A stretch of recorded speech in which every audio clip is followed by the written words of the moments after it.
Okay, so question number 28. Q exceeds the age of P by 3 years. मतलब Q minus P मेरे को 3 दिया हुआ है, ठीक है. R is twice the age of P. R is twice the age of P. Age of Q is twice the age of S. अच्छा, Q is equal to 2S दिया हुआ है, ठीक है. Further R और S के बीच का जो डिफरेंस है R minus S is equal to 30 years. ठीक है. तो मैं ये कर सकता हूँ कि यार यहाँ से ना मेरे को पूछा क्या है, P और Q के मतलब P प्लस Q क्या है मेरे से ये पूछा है, ठीक है, ये पूछा है.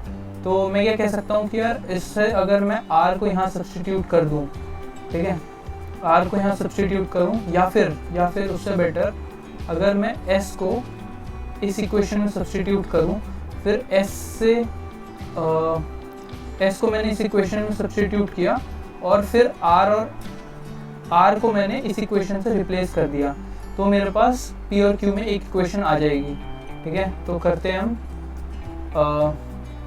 S is equal to 30 minus 30 plus R, ठीक है, इधर डाल दिया मैंने.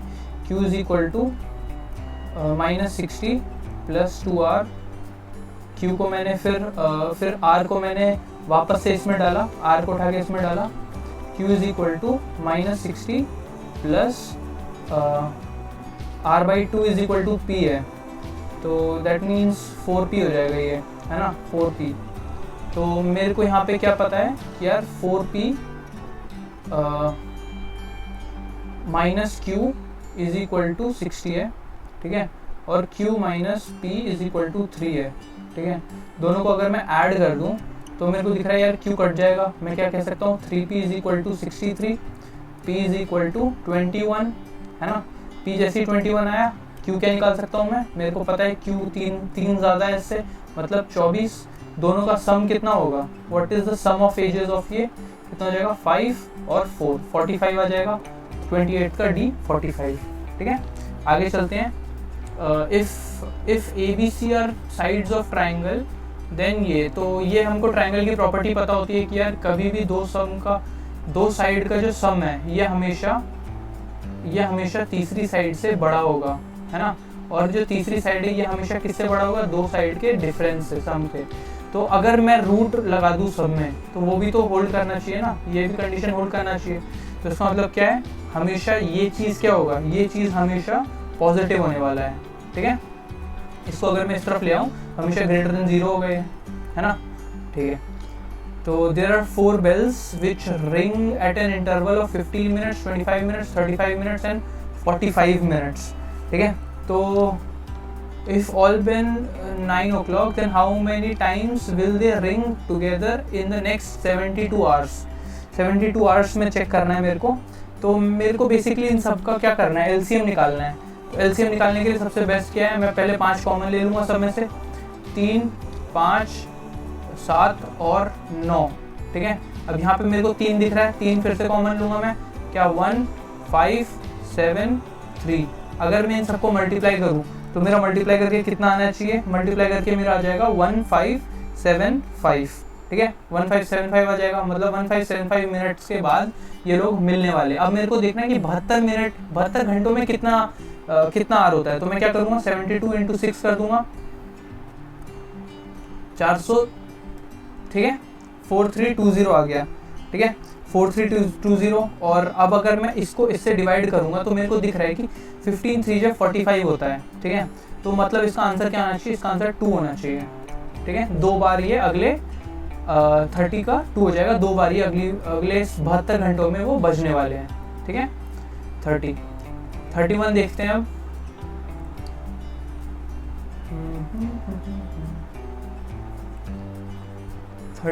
Question number 31. ABCD are 4 positive integers such that इन सबका सम 200 है. अच्छा, -1 के पास then what is the number of possible values of S की पॉसिबल वैल्यूज पूछा है, ठीक है.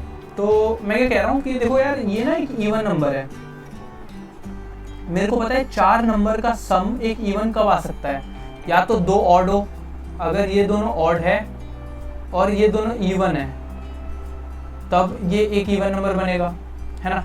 या तो या तो ऑड ऑड इवन इवन, या तो इवन इवन इवन इवन, या तो ऑड ऑड ऑड ऑड। ये 3 केस बनेगा, है ना, 3 केस बनेगा। तो 3 केस के हिसाब से अगर मैं यहाँ पर ऑड, पहला केस अगर उठाऊं मैं, अगर मैं यहाँ पे ऑड पावर इवन पावर रख लूँ, तो इवन पावर ये दोनों तो 1 हो जाएगा, मतलब 1 + 1। यहाँ पे क्या है, ऑड पावर है, मतलब -1 ये कितना हो जाएगा, ये हो जाएगा 0, है ना, ये चीज़ 0 हो जाएगी। तो पहले केस में आंसर हमेशा 0 आएगा। दूसरा केस देखो, दूसरे केस में सारे पॉजिटिव हो जाएंगे, 1 + 1 + 1 + 1। दूसरे केस में आंसर क्या आएगा, 4 आएगा। तीसरे केस में सारे ऑड है, मतलब सारे नेगेटिव हो जाएंगे। इसका मतलब तीसरे केस में क्या आ जाएगा, -1 4 टाइम्स, दैट मीन्स -4। आंसर क्या हो जाएगा, 3 पॉसिबल वैल्यूज आ रही हैं, 0 4 एंड -4। आंसर हो जाएगा 3।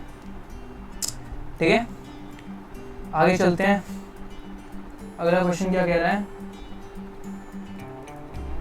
अगला क्वेश्चन कह रहा है 97 की पावर 30 -14 की पावर 30 इज डिविजिबल बाय। ये किससे डिविजिबल है, ये चेक करने को बोल रहा है।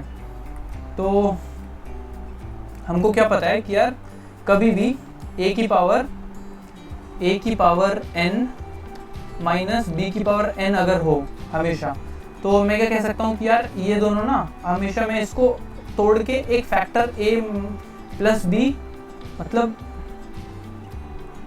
अगर मैं यहाँ पे a² - b² लेता हूँ, तो इसको मैं क्या तोड़ता हूँ, a + b a - b, है ना। सिमिलरली अगर यहाँ पे a की पावर 4 - b की पावर 4 होता, इसको किस में तोड़ता मैं, a² + b² a² और मल्टीप्लाइड a² - b², है ना, आगे a² - b² होगा। और इस a² - b² को फिर से मैं फर्दर इस तरीके से तोड़ सकता हूँ। तो आई कैन से कि यार ये एक फैक्टर और ये एक फैक्टर तो हमेशा ही बनेगा, ठीक है। तो मैं अगर 97 और 14 को ऐड करूँगा, तो ये कितना हो जाएगा, 7 4 11 111 बन रहा है। और 97 और 14 का डिफरेंस अगर देखूंगा तो वो हो जाएगा 83, है ना। तो 83 से तो हमेशा ये पूरा टर्म 83 से तो हमेशा डिविजिबल होगा ही होगा, ठीक है। अच्छा 37 है ये, 37 को अगर मैं 3 से मल्टीप्लाई करता हूँ तो ये क्या होता है, ये 101 बन जाता है ना, 7 3 21 3, हाँ 101 बन रहा है। तो इसका मतलब क्या, बोथ 37 एंड 83 दोनों से ये डिविजिबल होगा, ठीक है। ये इम्पॉर्टेंट है, ये इस पे बार बार क्वेश्चन पूछा जा रहा है इस वाले प्रॉपर्टी पे। अच्छा नेक्स्ट क्वेश्चन, लॉग का क्वेश्चन है। लॉग का क्वेश्चन क्या ही है, इसमें तो सिंपल ये बोला है कि क्या है। तो देखो लॉग, अच्छा ये is a rational number and this is an irrational number. तो ये तो सीधा सीधा गलत है ना, ये इरेशनल नंबर कैसे हो सकता है।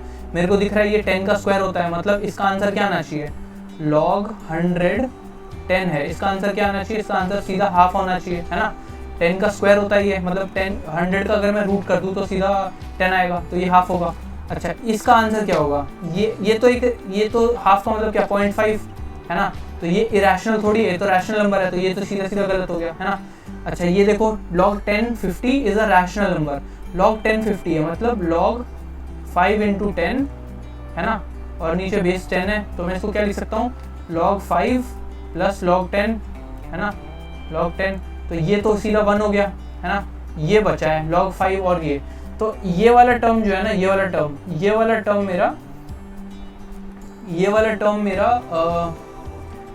मेरा इरेशनल हो जाएगा, ठीक है। तो ये वाला सिंस ये 1 हो रहा है, इसका मतलब ये एक रैशनल नंबर है, ठीक है। तो पहला स्टेटमेंट सही है, दूसरा स्टेटमेंट गलत है। तो मैं क्या बोल सकता हूँ, ओनली वन करेक्ट है, ठीक है। अच्छा आगे चलते हैं अब।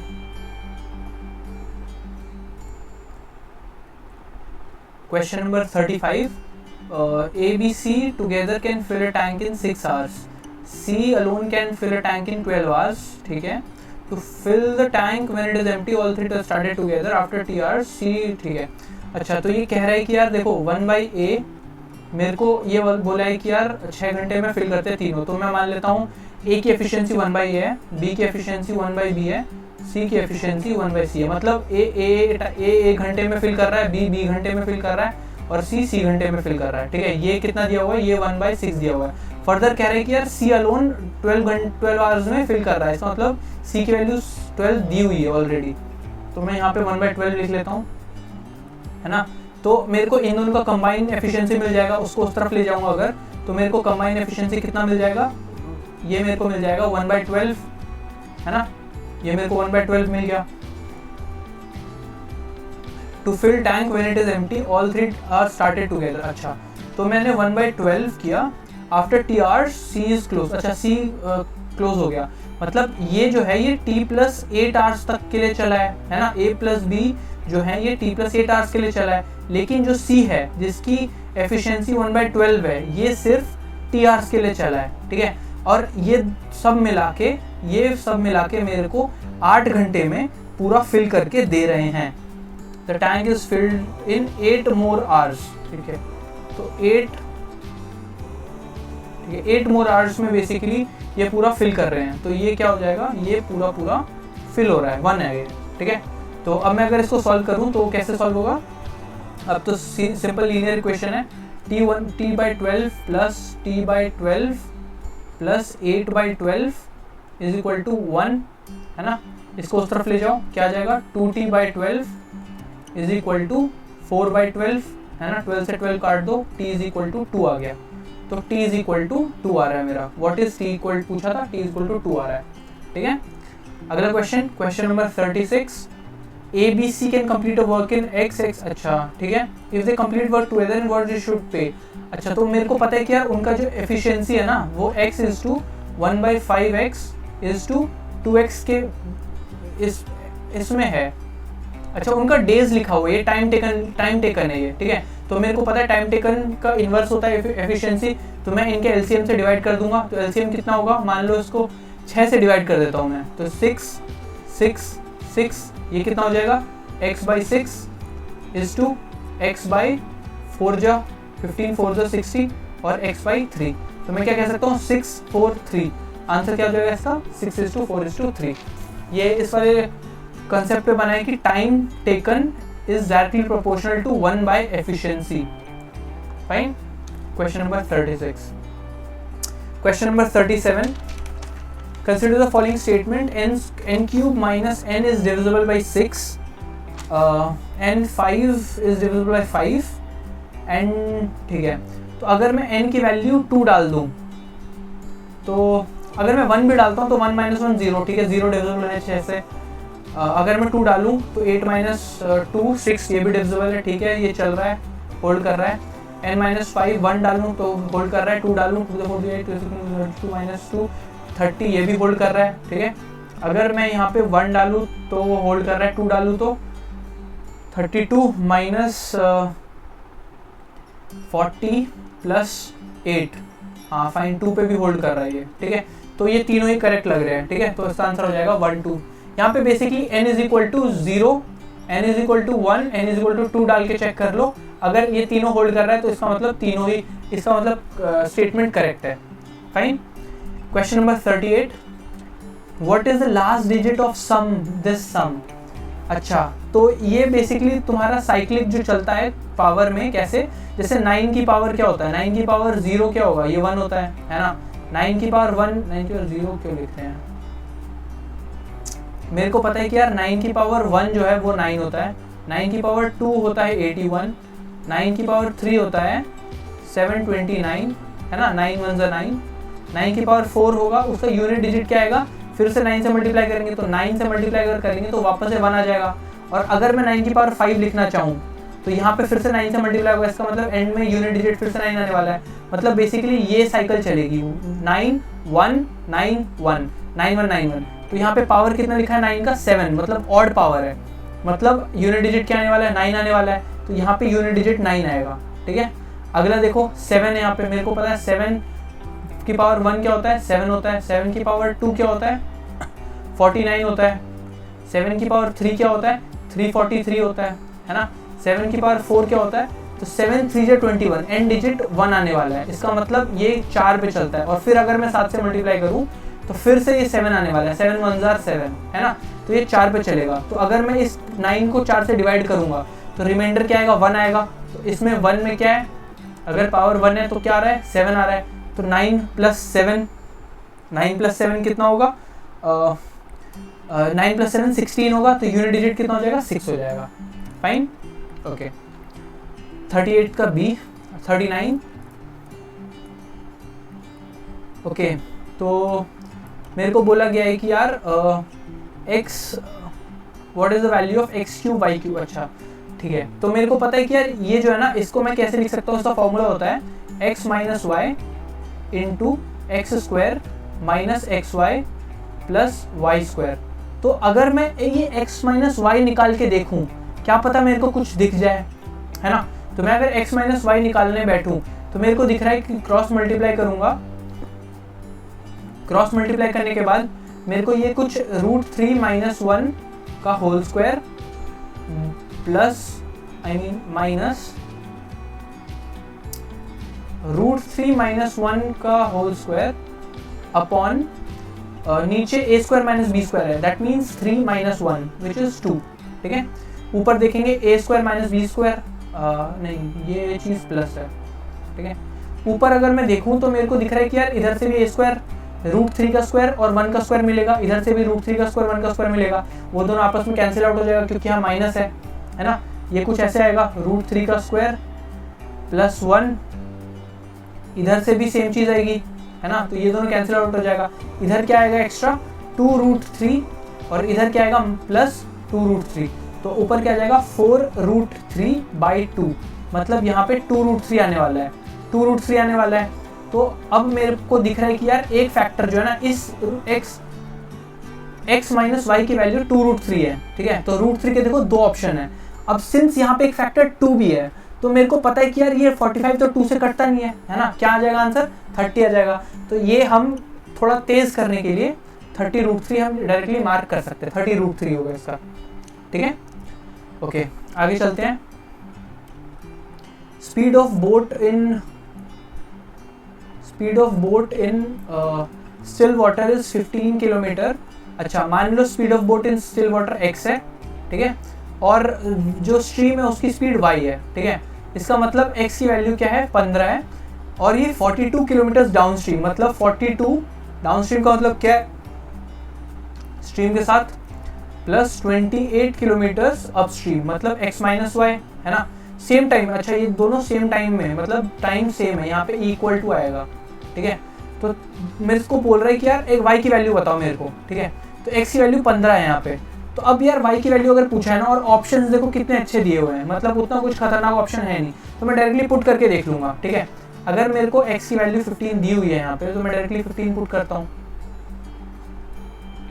ठीक है, अच्छा, अब अगर 2.5 डाल दूं मैं, तो मेरे को दिख रहा है यहाँ पे 17.5 हो जाएगा, है ना, 17.5 2 जा 34, तो ये थोड़ा ये कहीं से बैठेगा नहीं, ये 12.5 हो जाएगा, और 2 जा ये इक्वल नहीं आ रहा है, ये 3 पॉइंट समथिंग आ रहा है, ये 2.7 समथिंग आ रहा है, और ये 2.1 समथिंग आ रहा है, तो ये नहीं है, ऑप्शन ही गलत है ना। ऐसे ही हम कंपेयर कर सकते हैं। अच्छा, बी कंपेयर करें, अगर मैं 3 डालूँ तो नीचे क्या आ जाएगा 42/18, है ना, और इधर क्या आ जाएगा 28/12, 28/12। तो ये अगर काटूँ 6 4 3 जा 12, 9 2 जा 18,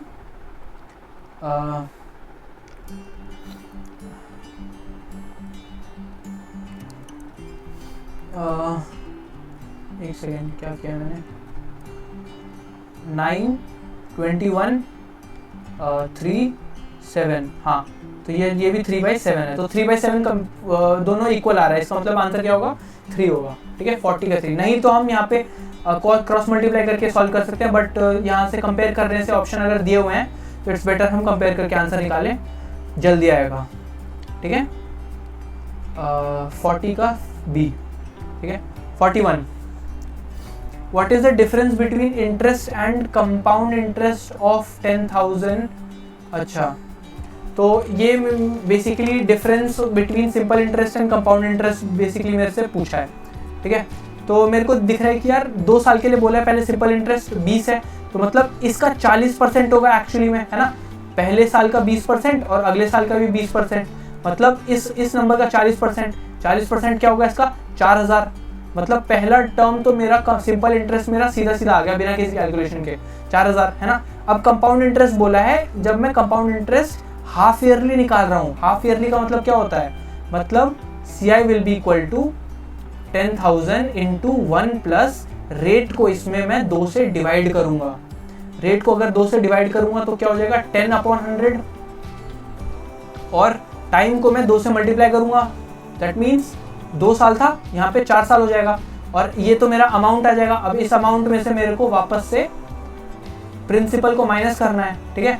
तो अगर मैं इसको कैलकुलेट करूं तो ये 121 इंटू 121 अपॉन एंड डिजिट क्या आएगी, 1 आएगा, और ये 4 है, ठीक है। तो एंड डिजिट 1 आने वाला है, तो इसका मतलब 641 होगा, ठीक है। क्योंकि मेरे को दिख रहा है यहाँ पे यूनिट डिजिट 1 आने वाली है, ठीक है, और यहाँ पे 0 है, तो मैं हमेशा यहाँ पे कोई 1 आएगा तो 1 माइनस 0 क्या होगा, 1 ही आएगा हमेशा, तो मैं 641 डायरेक्टली मार्क कर सकता हूँ, मेरे को सॉल्व करने की भी ज़रूरत नहीं है, ठीक है। ऑल्दो अगर मैं सॉल्व करूँ इस चीज़ को, सॉल्व करके 4000 में से माइनस करूँगा तो 641 ही आएगा, ठीक है। चलो आगे सॉल्व करते हैं। 42, question number 42, consider the following statement, polynomial x square का पॉलिनोमियल 0 है, तो एक्स स्क्वायर कैसे बनेगा यहाँ से, तो मेरे को दिख रहा है यार ये चीज़ तो कांस्टेंट है, ठीक है। एक्स स्क्वायर सिर्फ इन दोनों को मल्टीप्लाई करके मिलने वाला है मेरे को, तो एक्स स्क्वायर का कोएफिशिएंट जो है वो एक्चुअली में यही रहेगा, ध्यान से देखने पे मेरे को नजर आ रहा है AB माइनस AC यही रहने वाला है ऊपर एक्स स्क्वायर का कोएफिशिएंट, है ना। इस तरफ देखेंगे, इस तरफ ये आएगा, इस तरफ, मतलब टेक्निकली इस पोर्शन का एक्स स्क्वायर का कोएफिशिएंट होगा AB माइनस AC, इधर का एक्स स्क्वायर का कोएफिशिएंट क्या होगा BC माइनस AB, है ना, और इधर का CA माइनस AB। तो मेरे को दिख रहा है कि यार ये इससे कैंसिल हो जाएगा, ये इससे कैंसिल हो जाएगा, ठीक है। तो एक्स स्क्वायर का कोएफिशिएंट 0 आ रहा है मेरा, ठीक है।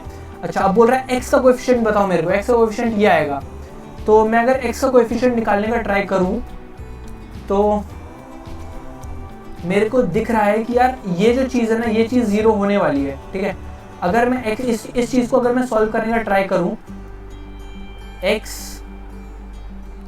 एक्स को मैं अगर इससे, हाँ ठीक है, तो ये क्या हो जाएगा, माइनस अगर मैं बाहर कॉमन ले लूँ तो b माइनस सी आ जाएगा इस तरफ से, ठीक है।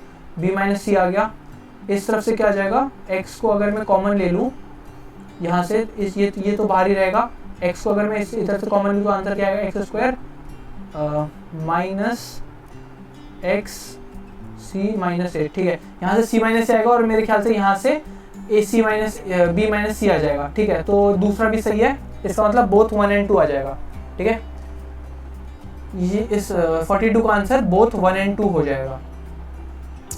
ऑल्दो हम अगर इसको खोल के सॉल्व करें तो बहुत टाइम टेकिंग होगा, इट्स बेटर कि हम यहाँ से ऑब्जर्व करें, और ऑब्जर्व करके हमको क्लियरली विजिबल है कि यार ये एक्स का कोएफिशिएंट आ रहा है। फाइन। 43, क्वेश्चन नंबर 43 देखते हैं। Consider the following statement in respect to polynomial ये where n is a natural number. Fine, n is a natural number, इसका मतलब क्या, अगर मैं n की वैल्यू 1 डाल दूं तो 1 माइनस x प्लस x, ठीक है, तो एक्स स्क्वायर, ठीक है। तो यही चीज़ बन गई है ना, तो ऑब्वियसली डिविजिबल हो गए, ठीक है, होल्ड कर रहा है। It is divisible 1 minus x square, 1 minus x की पावर n। मेरे को क्या पता है कि यार ये 1 माइनस एक्स की पावर n क्या लिख सकता हूँ मैं, अगेन मैं इसको ये लिख सकता हूँ 1 माइनस एक्स एक फैक्टर होगा ही होगा इसका, है ना, मतलब x इज इक्वल टू 1 इसका एक फैक्टर होने ही वाला है ना। और अगर ये एक क्वाड्रेटिक बन चुका है ऑलरेडी, तो मैं यहाँ से भी निकाल के बोल सकता हूँ कि यार x square minus 2x plus 1, इस चीज़ को मैं क्या लिख सकता हूँ, x माइनस 1 का होल स्क्वायर लिख सकता हूँ, और यहाँ से भी निकल के आ रहा है x इज इक्वल टू 1 एक फैक्टर है, तो मैं कह सकता हूँ इसके थ्रू कि यार हाँ यार ये होल्ड कर रहा है, तो आंसर क्या आ जाएगा, बोथ 1 and 2, इसका आंसर हो जाएगा बोथ 1 and 2। क्वेश्चन नंबर 44, यहाँ पे मेरे को दिया हुआ है for what values of m this is a perfect square. Perfect square कब बनेगा, मेरे को पता है परफेक्ट स्क्वायर कभी भी हमेशा अल्फा क्या होता है किसी भी क्वाड्रेटिक का, minus b plus minus root under b square minus 4ac upon 2a। तो परफेक्ट स्क्वायर कब बनेगा, जब ये चीज़, ये जो है ये चीज़ मेरा 0 होने वाला है, तभी परफेक्ट स्क्वायर होगा। तो मैं अगर यहाँ पे 0 करने का ट्राई करूँ, बी स्क्वायर क्या है, मेरे को 8 प्लस m दिख रहा है b का, तो 8 प्लस m का होल स्क्वायर -4 इंटू ए क्या है, ए एम है, सी क्या है, सी इज 9 है ना, into 9 that is equal to 0 है ना। तो मैं अगर यहाँ पे खोलना चाहूँ तो 64 plus m square plus 16m minus 36m is equal to 0 है ना। m square minus 20m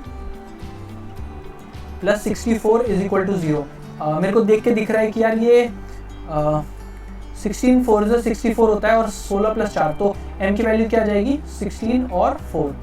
option क्या है 16 और 4, ऑप्शन डी 44 का डी हो जाएगा। फाइन, आगे चलते हैं 45th क्वेश्चन। ये मेरे को दिया हुआ है x is equal to what is the value of this thing. अच्छा, तो मैं अगर यहाँ पे x माइनस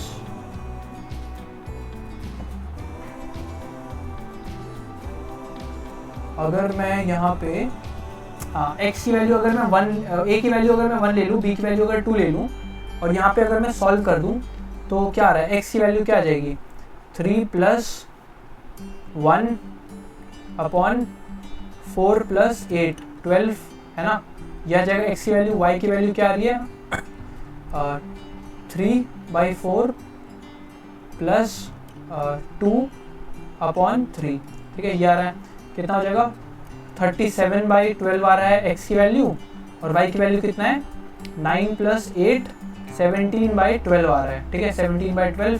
तो x और y की वैल्यू मिल गई मेरे को। अच्छा, x माइनस a निकालना है, तो यहाँ से मेरे को a माइनस करना था। a क्या लिया था मैंने 1 लिया था, तो अगर मैं इसे 12 माइनस करूँगा तो कितना आ जाएगा 25 के करीब आने में 25/12 आ जाएगा है ना। 25/12 का whole square minus y minus b क्या था 2 था, तो 24 माइनस कितना हो जाएगा 4 3 7 7/12 का होल स्क्वायर है ना, प्लस माइनस 7 माइनस 7/12 का होल स्क्वायर है ना। 25 का कितना होता है 625 अपॉन 144, नीचे क्या है माइनस 49 अपॉन 144 है ना। अगर मैं इसको माइनस करूँ तो 49 कितना आ जाएगा, ये 20, ये कितना आ रहा है 15 में से 6, 11 में से 4 गया 6 7 5 7, अच्छा ये 24 का स्क्वायर आ गया अपॉन 12 का स्क्वायर है ना। ये कितना आ जाएगा 2 का स्क्वायर, मतलब b स्क्वायर आ रहा है आंसर है ना। b की वैल्यू मैंने 2 ली थी, तो ये कितना आ रहा है, ये 24 स्क्वायर अपॉन 12 स्क्वायर आ गया। इसका मतलब 2 स्क्वायर b स्क्वायर है ना, b आ जाएगा आंसर। फाइन, जस्ट हम a और b की वैल्यू 1 और 2 मानी है हमने, और वहाँ से हमने पूरा सॉल्व कर दिया है, कुछ नहीं था इस क्वेश्चन में, ठीक है। थोड़ा सा लेंथी क्वेश्चन था, बाकी आसान क्वेश्चन था। Fine, question number 46। अच्छा, आइडेंटिटी के ऊपर है, कॉस स्क्वायर, इसको मैं थोड़ा तोड़ सकता हूँ, कॉस थीटा प्लस साइन की पावर थीटा अपॉन कॉस, ये तो 1 हो जाएगा है ना, ये तो 1 होता है, cos square theta minus sign square theta. Basically ये cos 2 थीटा है, ये cos 2 थीटा है, और ये cos 2 थीटा का फॉर्मूला नहीं होता है। cos 2 थीटा का फॉर्मूला, हाँ देखो ये होता है cos 2 थीटा का फॉर्मूला, ठीक है। तो ये सही है, ये गलत है, ठीक है। अच्छा, ये एक आइडेंटिटी होती है, काफ़ी फेमस आइडेंटिटी है, मेरे को पता है। अगर मैं इस चीज़ को रैशनलाइज कर दूंगा, मतलब इसके इन्वर्स से मल्टीप्लाई डिवाइड कर दूंगा, तो ये आ जाएगा है ना। तो ये चीज़ करेक्ट है, मतलब 2 और 3 करेक्ट है, बी ऑप्शन 2 और 3 46 का बी हो जाएगा, ठीक है। ये tan 2a का नहीं, हाँ ये tan 2a का फॉर्मूला है, ठीक है। cos 2a का फॉर्मूला नहीं है, cos 2a का फॉर्मूला ये है, ठीक है, cos 2 थीटा का फॉर्मूला। आगे चलते हैं, हाँ क्वेश्चन नंबर 47, ट्रिपलेट्स के ऊपर क्वेश्चन है। मेरे को पता है कि यार ये अगर 12 है, ये अगर 13 है, मेरे को पता है 12 13 के साथ कौन ट्रिपलेट बनाता है, 12 13 के साथ 5 ट्रिपलेट बनाता है, ठीक है। 5 12 13 एक ट्रिपलेट होता है, ठीक है। तो मैं क्या कह सकता हूँ कि हाँ ठीक है, tan थीटा बोला है, तो मेरे को दिख रहा है sin थीटा क्या होता है, परपेंडिकुलर अपॉन हाइपोटेनस, मतलब ये बेस होगा, ये परपेंडिकुलर होगा, ये हाइपोटेनस होगा है ना। tan थीटा इसका मतलब परपेंडिकुलर अपॉन बेस, मतलब 12/5 प्लस sec थीटा है, sec थीटा इज cos का उल्टा, मतलब 13/5 है ना, इसका होल स्क्वायर है। इसको मल्टीप्लाई किससे किया है, cosec, cosec क्या होता है साइन का उल्टा, मतलब 13/12 है ना, माइनस कॉट, कॉट क्या होता है tan का उल्टा, मतलब 5/12, ठीक है। इसका पावर -2 है पावर, है ना। अच्छा इन दोनों को ऐड करो, 25/5 हो जाएगा, मतलब 5 का स्क्वायर क्या होता है 25 इंटू ये क्या है 13 - 5 कितना हो जाएगा, 13 - 5 होता है 13 - 5 कितना 8 हो जाता है ना। 8/12 मतलब 2/3, 2/3 की पावर है -2, मतलब उल्टा हो जाएगा ये, मतलब 25 इंटू 3 3 जा 9, 2 2 जा 4, मतलब 25 9 जा कितना होता है 225/4, 225/4 आ जाएगा आंसर डी, ठीक है। काफी आसान क्वेश्चन 47th। अच्छा आगे चलते हैं 48 question. tan 8 theta plus cot 8 theta is equal to m। अच्छा देखो 3 की पावर है, मतलब ये 3 वाला जाएगा, देखो ये आ जाएगा आंसर सर, इसका कोई सॉल्व करने की जरूरत नहीं है, मेरे को दिख रहा है पहले tan स्क्वायर में 10 की पावर 4 में टूटेगा ये, है ना। फिर इसको मैं तोड़ूंगा tan स्क्वायर में, है ना। तो इन सब से एक बार रूट यहाँ से निकलेगा, एक बार रूट यहाँ से निकलेगा, एक बार रूट यहाँ से निकलेगा, क्योंकि मेरे को पावर 1 में पूछा गया है, तो इसका मतलब 3 बार निकलना चाहिए रूट। तो आंसर क्या हो जाएगा, ये हो जाएगा 2 + 2 + 2, ठीक है। वैसे अगर हम इसको तोड़ेंगे तो हमको +2 - 2 करके दोनों तरफ +2 करके इसको, अगर मैं दोनों तरफ tan की 8 थीटा प्लस cot 8 थीटा अगर मैं +2 कर दूं इधर और उधर m +2 कर दूं, तो मैं इस चीज़ को क्या लिख सकता हूँ, मेरे को पता है यार यहाँ पे इस 2 को मैं ये लिख सकता हूँ tan की पावर 4 थीटा इंटू cot की पावर 4 थीटा, है ना। और ये चीज़ क्या बन जाएगा, ये चीज़ मेरे को दिख रहा है, ये चीज़ ये बन जाएगा tan की पावर 4 थीटा प्लस cot की पावर 4 थीटा, है ना। ये इसका स्क्वायर बन गया, इधर m +2 है, तो ये स्क्वायर हटाने के लिए एक रूट चढ़ेगा, है ना। तो 3 बार रूट चढ़ेगा, सिमिलरली आंसर सी आ जाएगा। ऑब्जर्व करके हम इसका आंसर आराम से कर सकते हैं, ठीक है। Next question, what is the minimum value of this thing. अच्छा रेंज दी हुई है, रेंज दी हुई है, फर्स्ट क्वाड्रेंट में रेंज है, इसका मतलब फर्स्ट क्वाड्रेंट में साइन की वैल्यू क्या होती है मिनिमम, साइन की वैल्यू फर्स्ट क्वाड्रेंट में साइन 0 से शुरू होता है और ये होता है फर्स्ट क्वाड्रेंट, है ना, π/2 तक 0 से शुरू होता है और 1 पे खत्म होता है। तो मिनिमम वैल्यू, इस पूरे की मिनिमम वैल्यू क्या होगी, जब मैं इस पूरे को मिनिमाइज करूंगा, मतलब 4 ये माइनस में है, ये 4 माइनस में है, ठीक है। तो अगर मैं साइन थीटा की वैल्यू अगर मैं 1 डाल दूं, पूरी 1 कर दूं, तो मेरे को दिख रहा है 6 - 4 हो जाएगा, आंसर क्या आ जाएगा 2 आ जाएगा। अगर मैं साइन थीटा की वैल्यू 0 डाल दूं, तो ये पूरा टर्म 0 हो जाएगा, तो 6 आ जाएगा, लेकिन 6 तो इसकी मिनिमम वैल्यू नहीं है, तो मेरे को क्या करना पड़ेगा, साइन थीटा को मैक्सिमाइज करना पड़ेगा ताकि इस पूरे टर्म की वैल्यू मिनिमम आ जाए। आंसर क्या आ जाएगा 2 आ जाएगा, ठीक है।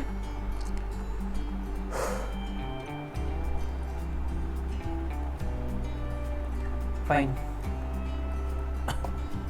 Next question, what is the value of x that satisfies what is the value of x that satisfies this thing। अच्छा तो अगर मैं यहाँ पे वैल्यू सीधा पुट कर दूँ, मतलब 4 इंटू कॉस स्क्वायर 30 की वैल्यू कितनी होती है 3/4, है ना।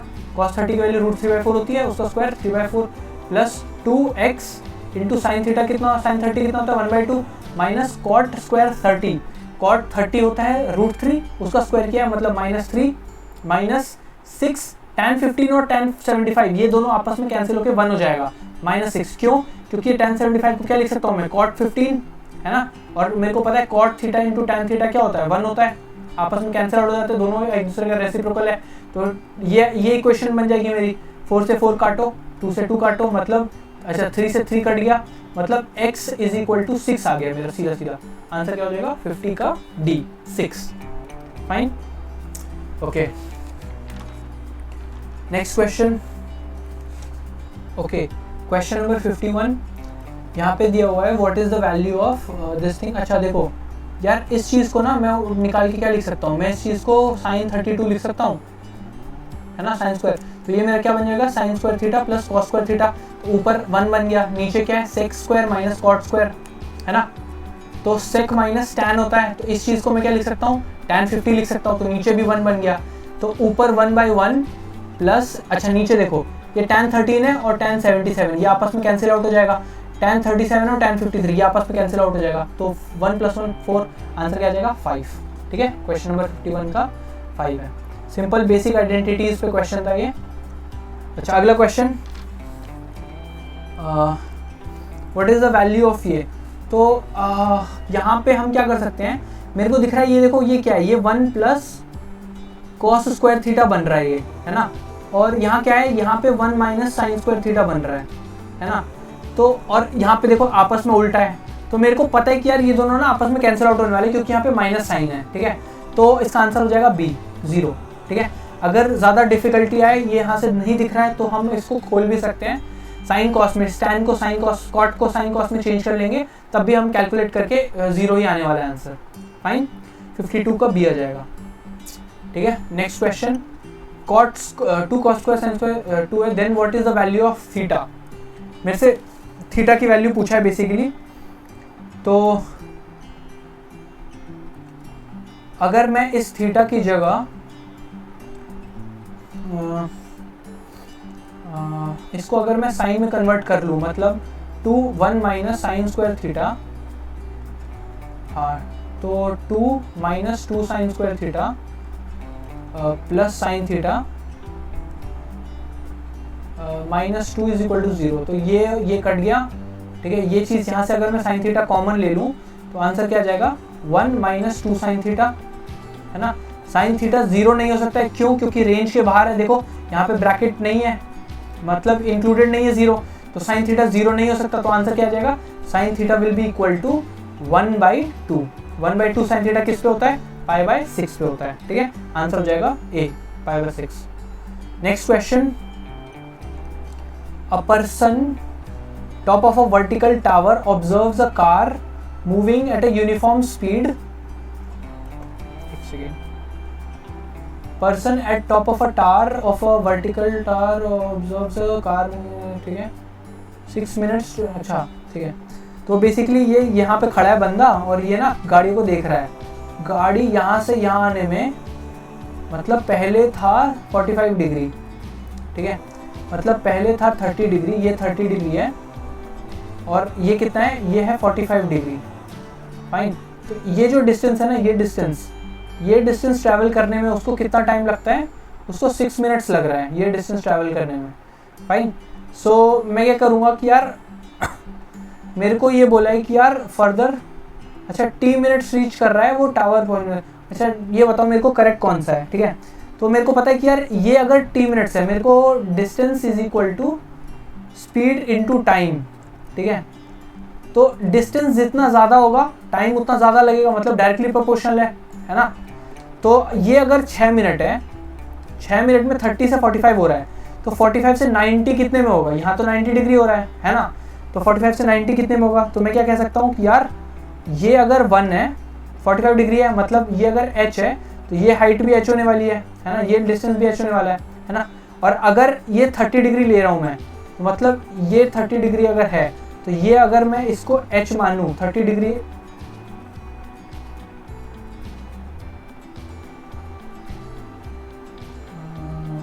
हाँ ये अगर 30 डिग्री है और इसको मैं अगर h मानूँ, ठीक है, तो इस पूरे ट्रायंगल को भी मेरे को क्या मानना पड़ेगा, इसको अगर मैं 1 मानूँ, रेशियो क्या हो जाएगा 1:√3, है ना। और अगर इन दोनों को माइनस करूँ तो मेरा सिंपल फॉर्मूला क्या बन जाएगा, √3 - 1 डिस्टेंस वो कितने 6 मिनट में जा रहा है, ठीक है। तो मेरे को बेसिकली 1 कितना जाएगा, 1 जाएगा 6 को मैं अगर 2 से डिवाइड कर दूँ, मतलब 6/2 इंटू √3 + 1। फाइन, 3√3 + 3, ठीक है। 3√3 + 3 कितना होता है, ये चीज़ क्या है, ये चीज़ है 13, ये चीज़ 5.1 है ना, 1.7 होता है + 3, मतलब 8.1 के करीब कुछ आएगा, मतलब 8.1 से ऑब्वियसली ज़्यादा होने वाला है। तो 8.1 आ रहा है, तो इसका आंसर क्या हो जाएगा, बी आ जाएगा इसका आंसर। फाइन, काफ़ी ईजी है, बस ट्राइंगल को हमको सही से रेशियो फिट करना है, आंसर आसानी से आ जाएगा, ठीक है। क्वेश्चन नंबर 54 का बी हो जाएगा। ओके, सो क्वेश्चन नंबर 55 कह रहा है, women is standing on the deck of a ship which is h meters in height above sea level and she observes angle of elevation of top. अच्छा, तो women is standing right like this, and ये ना ऊपर देख रही है, और ये जो एंगल ऑफ एलिवेशन है ना, दिस इज 60 डिग्री, ठीक है। और ये जो एंगल ऑफ डेविएशन है दैट इज डिप्रिसिएशन है, ये 30 डिग्री है, ठीक है। तो ये अगर 30 है तो मैं कह सकता हूँ ये भी 60 होगा, है ना, 90 डिग्री। मेरे को इसका चाहिए, तो मैं बोल रहा हूँ कि यार मान लो यार ये h हाइट है, ठीक है, ये h हाइट है और ये x मीटर दूर है इससे, ठीक है। इस टावर के हाइट को p मान लो, ठीक है, p मान लो। तो मैं क्या कह सकता हूँ कि यार इस वाले ट्राइंगल से √3, इस वाले ट्राइंगल से मैं कह सकता हूँ √3/1 इज इक्वल टू x/h, है ना, x/h मतलब x is equal to h√3, है ना। अच्छा, अब इस वाले ट्राइंगल को देखो, इस वाले ट्राइंगल को अगर मैं देखूं तो मैं यहाँ से कह सकता हूँ कि यार √3/1 इज इक्वल टू p/h√3, है ना, x की वैल्यू h√3 निकाल चुका हूँ मैं। अगर मैं यहाँ से देखूँ तो p की वैल्यू क्या आ जाएगी, 3h आ जाएगी p की वैल्यू। तो मैं क्या कहूँगा कि यार height of the tower will be equal to 3h, ठीक है। काफ़ी आसान क्वेश्चन, बस 2 बार मेरे को ट्राइंगल का रेशियो बैठाना है, आसानी से हो जाएगा, ठीक है।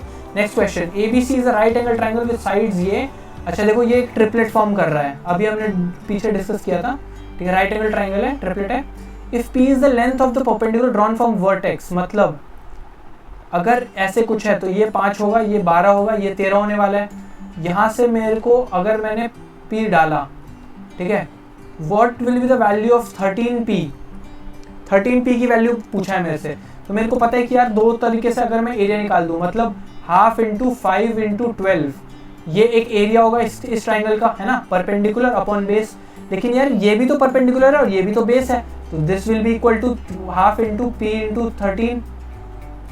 अच्छा, यही तो वैल्यू चाहिए मेरे को, ध्यान से देखो, हाफ से आप काट दो, 12 5 जा कितना होता है 60, आंसर क्या आ जाएगा 60। बहुत आसान क्वेश्चन, आगे चलते हैं।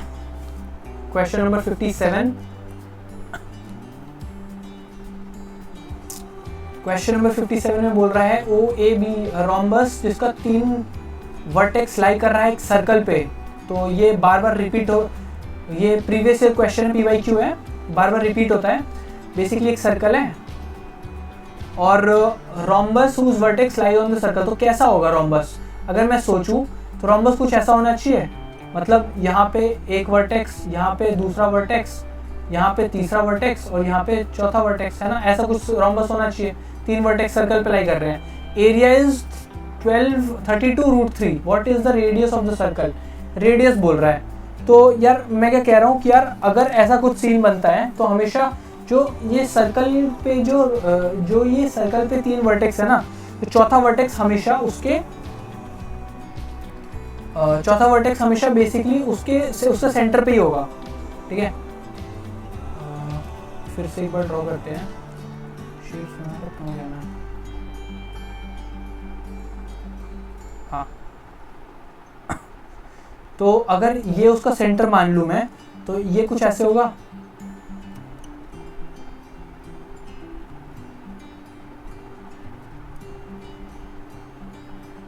है ना।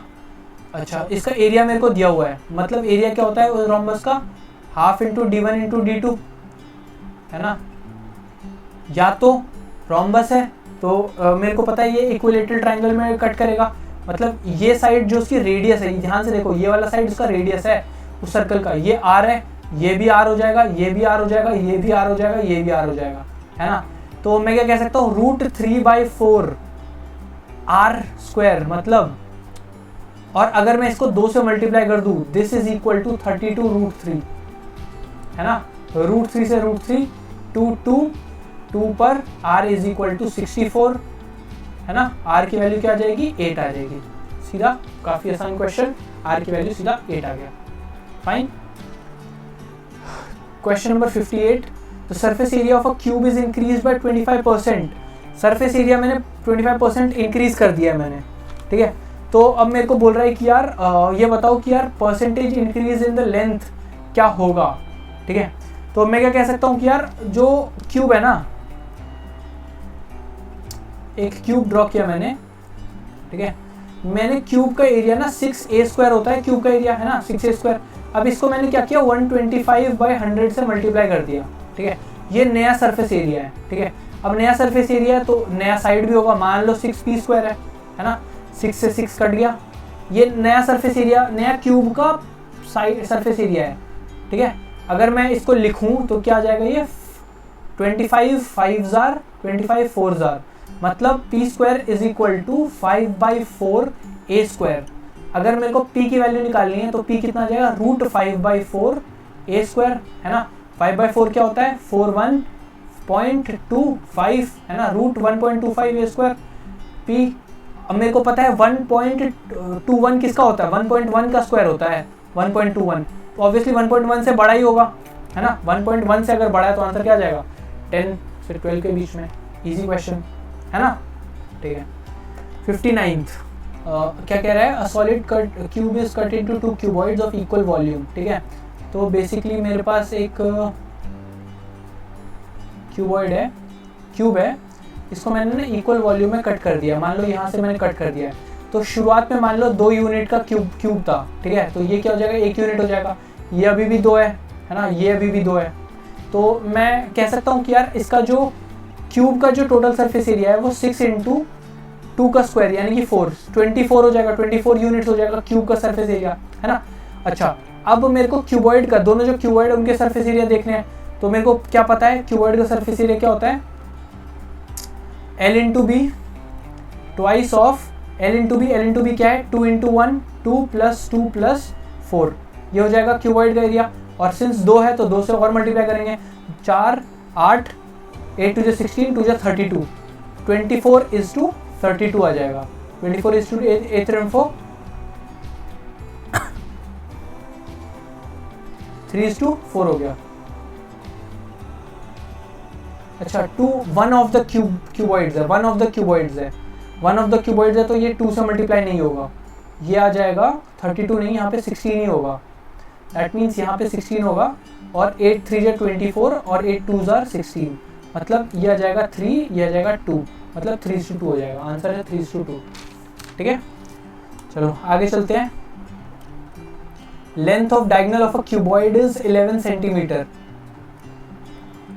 क्यूबॉइड है, इसका डायगोनल का लेंथ मेरे को, सरफेस एरिया इज ये, and what is the sum of, अच्छा ये बेसिकली कुछ नहीं, तुम्हारे ये जो तुम्हारी आइडेंटिटी होती है ना, x + y + z का होल स्क्वायर, ये क्या होता है, x² + y² + z² + 2xy + yz + zx, इस पे बेस्ड है क्वेश्चन, है ना। Length of the diagonal is 11 centimetre. मेरे को पता है लेंथ ऑफ डायगोनल क्या होता है, इस चीज़ का रूट, है ना। अगर लेंथ ऑफ डायगोनल 11 है तो इसका स्क्वायर क्या होगा, मतलब 121 आने वाला है इस चीज़ की वैल्यू, है ना, प्लस 2 × ये क्या है, ये मेरा सरफेस एरिया दिया हुआ है, ध्यान से देखने पे मेरे को दिख रहा है 240 है, मतलब ये 240, ठीक है, ये पूरा सरफेस एरिया होगा, है ना। और ये क्या है, ये चीज़ मेरे से पूछा है, सम ऑफ लेंथ ब्रेथ है हाइट, तो मैं अगर इसको p मान लूँ तो p² = दिस थिंग = 361, तो p मेरे को दिख रहा है कि यार 361 किसका स्क्वायर होता है, 19 का स्क्वायर होता है, तो 60 का दिया जाएगा। Fine, okay. What is the area of circle approximately inscribed in a triangle with sides this? मतलब एक ट्राइंगल है जिसके साइड्स हैं 12, 16 और 20।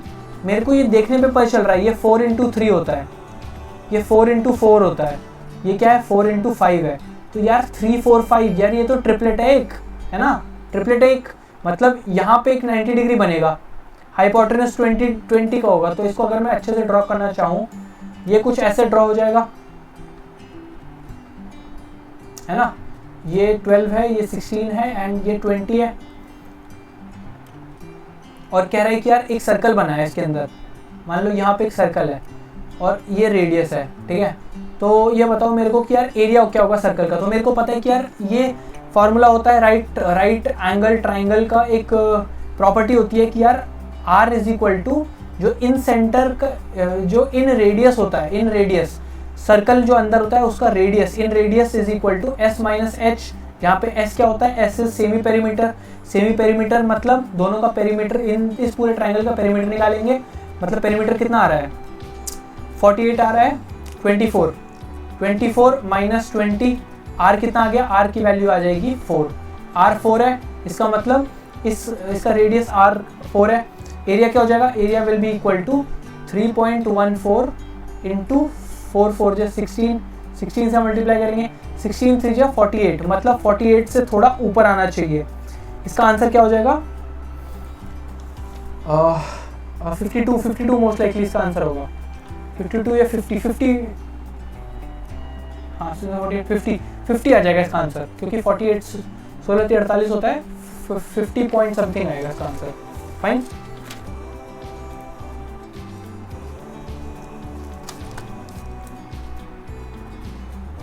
Okay, question number 62, 2 times the total surface area of a solid right circular cylinder is 3 times its curved surface area। तो मैं क्या कह सकता हूँ कि यार इसका जो 2 × 2 पाई r × h + r है, that is equal to 3 × 2 pi r h। Fine, 3 × 2 pi r h है ना।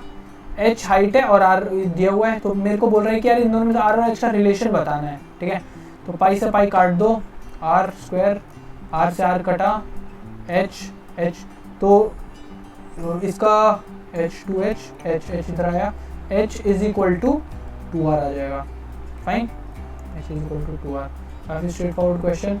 अगला, a floor of a big hall has dimension, अच्छा डायमेंशन दिया हुआ है, फाइन डायमेंशन दिया हुआ है, it is to be paved with square tiles. अच्छा, तो मेरे को बस उसके HCF से डिवाइड करना है इसको, है ना। n is equal to length into breadth, उसका total area, upon HCF of length and breadth, है ना। लेंथ कितना है? लेंथ मेरे को मिल रहा है कि यार 360 इंटू 2 3 30 60 और 2 3 4 0। ठीक है, ये आ जाएगा। और ये कितना है? HCF, इन दोनों का HCF कितना हो जाएगा?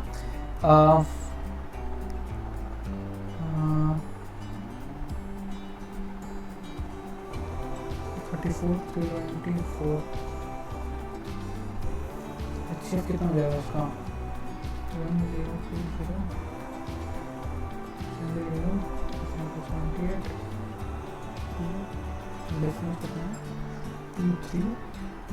324 आ जाएगा इसका HCF, ना 324 आ जाएगा। अच्छा, अब अगर मैं इसको मल्टीप्लाई करूँ 306 और 234 को, तो आंसर क्या आ जाएगा? 306 4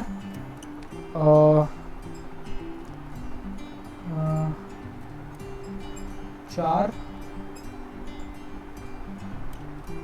6 1 7 71604, ठीक है, अपॉन 324। तो ये कट के कितनी बारी में कटेगा ये?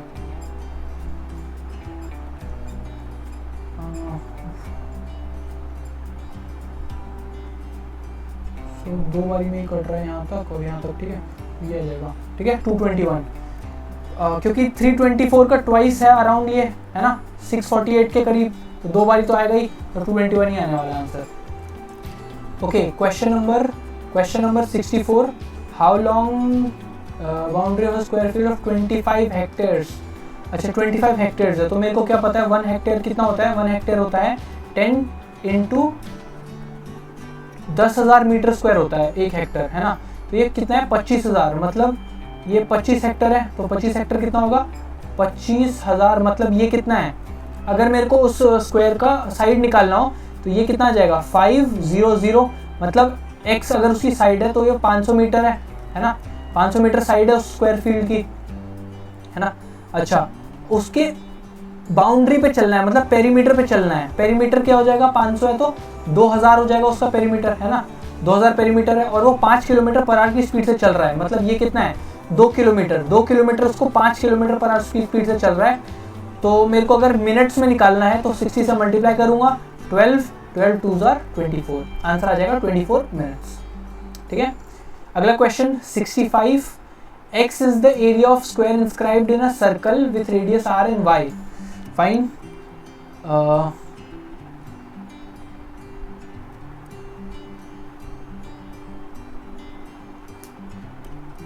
Circle.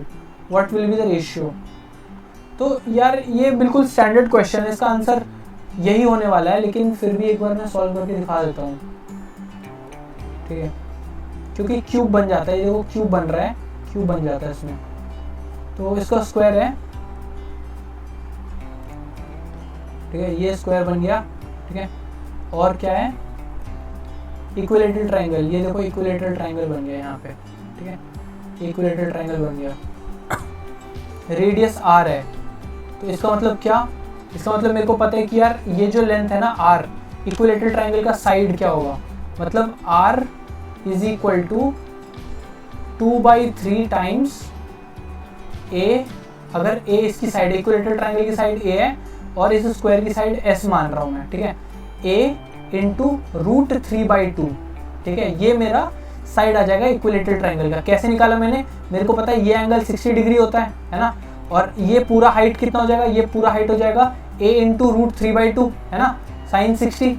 और सिंस मेरे को पता है कि यार इक्विलेटरल ट्राइंगल में जो उसका ये जो पॉइंट होता है, ये लाइन, ये हमेशा 2:1 में डिवाइड करता है। तो अगर मेरे को पूरे लाइन का सिर्फ ये चाहिए तो मेरे को 2/3 से मल्टीप्लाई करना पड़ेगा, है ना।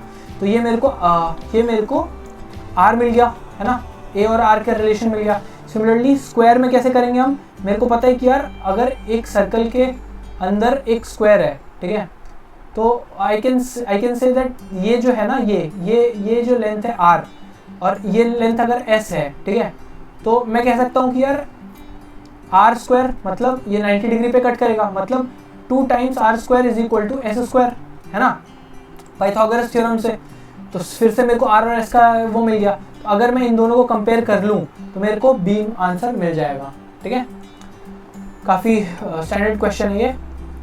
अच्छा, if a length of a rectangle is increased by 66.66%, अच्छा ये हमेशा मेरे को मेंटेन करना है। तो मेरे को पता है कि यार कभी भी डेल्टा मतलब चेंज कभी भी मैं लिखता हूँ, हमेशा मैं इंक्रीमेंट लिखूंगा plus P1 plus P2 plus P1 P2 bye 100, ये आता है फॉर्मूला मेरा, है ना।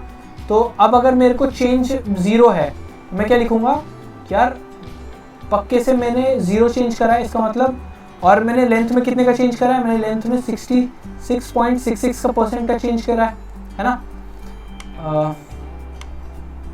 बेसिकली 2/3 है, इसको अगर मैं उसमें लिखूं तो ये 5/2 है ना, 1 + 2/3 है एक्चुअली में, है ना। इसका इंक्रीमेंट है तो 5/2, मैंने 5/2 बढ़ाया है ना, तो मेरे को x माइनस करना पड़ेगा ऑब्वियसली।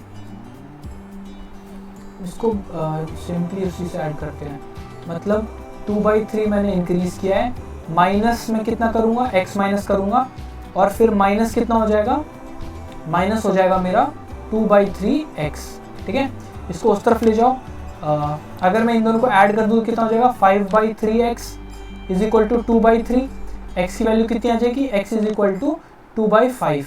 अच्छा 2/5 आ गया मेरा। अब इसको मैं किससे 100 से मल्टीप्लाई करूँगा, 5 2 10 और 20, मतलब 40% आ जाएगा मेरा आंसर। क्या हो जाएगा, C 40। फाइन, आगे चलते हैं। What is the maximum area that can be covered by 3 non intersecting circles drawn inside a rectangle. ये भी काफ़ी पॉपुलर क्वेश्चन है, बार बार आता है ये, ठीक है। रेक्टेंगल की साइड है 8 और 12, ठीक है। अच्छा, तो मैं क्या कह रहा हूँ ना कि यार एक सर्कल तो मैं पूरे 8 का बना देता हूँ, मतलब 4 का रेडियस, ठीक है। 4 का रेडियस मतलब ये पूरा 8 हो गया, ये डिस्टेंस कितना बचा, 4 बचा, है ना। अब मैं 4, ये डिस्टेंस 4 है और ये डिस्टेंस 8 है, अगर तो मैं कह सकता हूँ कि यार यहाँ से अगर मैं 4 के रेडियस के बना लूँ, मतलब ये रेडियस 4 है, सॉरी ये रेडियस 2 है और ये भी रेडियस अगर 2 है, तो ये आपस में सारे कनेक्ट हो जाएगा, है ना। तो इनका एरिया कितना हो जाएगा, मैक्सिमम एरिया कवर्ड, ठीक है। इसका रेडियस कितना था, 8 था, मतलब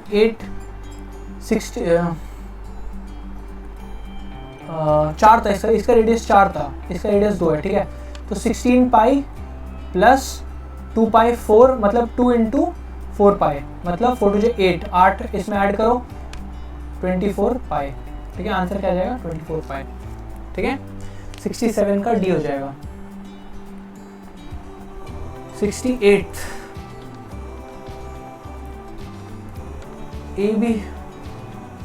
ABCD is a square field with AB is equal to x pole base। अच्छा, तो ये एक स्क्वायर फील्ड है ABCD, a vertical pole OP of height 2x। अच्छा, उसके सेंटर से ना मैंने एक वर्टिकल पोल डाला जिसका लेंथ 2x है, इसका लेंथ x है, ठीक है।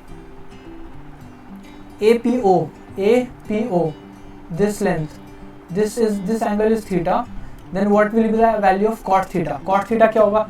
तो मेरे को दिख रहा है कि यार ये एक ट्राइंगल फॉर्म कर रहा है ना, ट्राइंगल फॉर्म कर रहा है। और ये cot theta क्या होता है? cot theta होता है बेस अपॉन परपेंडिकुलर। बेस क्या है यहाँ पे? 2x है।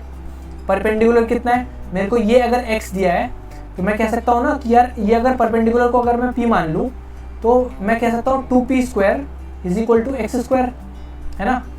x will be equal to x by root 2, है ना। I mean p is equal to x by root 2। अगर मैं इसको x by root 2 यहाँ पे डालूंगा, आंसर क्या आ जाएगा? 2 root 2 आ जाएगा। आंसर ऑप्शन सी, रूट 2 ऊपर चला जाएगा, 2 root 2, ठीक है। 68 का सी। 69th, a solid iron ball is melted into 64 smaller using entire volume. What is the ratio of surface area larger to the sum of surface area of the smaller, ठीक है। तो मैं क्या करूँगा कि यार दोनों का वॉल्यूम कंपेयर कर लेते हैं। 4/3 pi r cube that will be equal to 64 into 4/3 pi r cube, है ना। काट दो, है ना। r will be equal to 4r आ जाएगा। तो 4r कितना? 1/4 बेसिकली 0.25 आ जाएगा, ठीक है। ठीक है, तो आसान क्वेश्चन, ठीक है। 64 4 का क्यूब होता है। आगे 70th, triangle ABC divide into 4 smaller triangle whose perimeters are ये, ठीक है। तो मैं अगर एक ट्राइंगल ले लूँ, ठीक है, अच्छा, तो मैं उसको ना ऐसे डिवाइड कर रहा हूँ, ठीक है। तो मैं क्या बोल रहा हूँ कि यार ये जो है ना, ये A है, ये B है, ये C है, ठीक है। ये F G H और I, ठीक है। मेरे को बोल रहा है कि यार,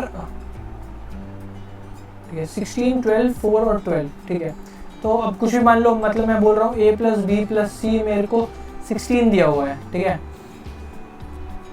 D + E मेरे को कितना दिया हुआ है? 12 दिया हुआ है।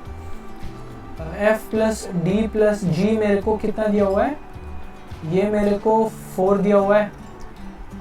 E + H + I मेरे को कितना दिया हुआ है? ये मेरे को 12 दिया हुआ है, ठीक है। तो मेरे से पूछा है कि अच्छा ABCD का, ABCD का पूछा है। ABCD का क्या हो जाएगा? A + B + बेसिकली मेरे को ये एलिमिनेट करना है, C D E एलिमिनेट करना है, तो मेरे को मिल जाएगा। C D E कहाँ पे है? देखो यहाँ पे E है ना, यहाँ पे D है, यहाँ पे C है, ठीक है। अगर मैं इन तीनों को ऐड कर दूं तो C + D + E मिल जाएगा मेरे को, है ना। नहीं, एक सेकेंड, अच्छा, C + D + E यहाँ है। अच्छा, इस तीनों को, इसको और इसको अगर मैं ऐड कर दूं और इसमें से माइनस कर दूं तो मेरे को आंसर मिलने वाला है, ठीक है। इन दोनों को ऐड करो, इन तीनों को, तो 32 - 12 यानी कि आ जाएगा आंसर 20, है ना। मेरे को C + D + E ही एलिमिनेट करना है, तो मैं इन तीनों को ऐड कर दूंगा और C + D + E माइनस कर दूंगा। 32 - 12 20 आ जाएगा, 70 का B, ठीक है।